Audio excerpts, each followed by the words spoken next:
আমার মনে হয় কি মেয়েরা ভাই প্রেম করে না, প্রেম দেখায়, সাইলেন্ট মুডে ধোকা দেয়, সরাসরি মুখে কিছু বলে না।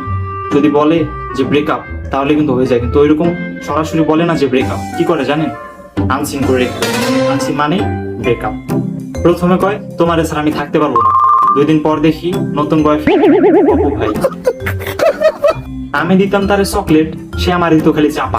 তোমার মতো বয়ফ্রেন্ড আমি জীবনেও দেখি। আমি ভাবছি কি আমি মনে হয় লটারি পেয়েছি, কয়দিন পর দেখি না, সব লটারি মনে হয় মামা তো ভাইয়ের কাছে ছিল।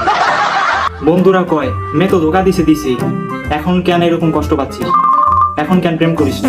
আমি বলি কি ভাই, প্যাকেট বন্দি অভিজ্ঞতা, আর কি প্রেম হবে? এর জন্য আমি নতুন প্রেমিকদের হুঁশিয়ারি দিয়ে দিই, সাবধানে প্রেম করবেন ভাই। অবস্থা ভালো না, পৃথিবীর অবস্থা ভালো না, মেয়েদের অবস্থা আরো বেশি খারাপ। ওই এক্স তোমারই কইতেছে, যদি তুমি ভিডিওটা দেখো, তুমি কইছো তোমার ছাড়া চলবে না, কিন্তু চলে গেছো লাইন সেট। এইটা কি প্রেম নাকি পাবলিক বাসের মতো ডাইরেক্ট ধোকা? আর তুমি কমেন্টে লেখো সিন খাইছো কয়বার, ব্রেকআপ হইছে কয়বার, কমেন্টে লিখে যাবা আর ফলো কইরা যাবা, ঠিক আছে? টাটা।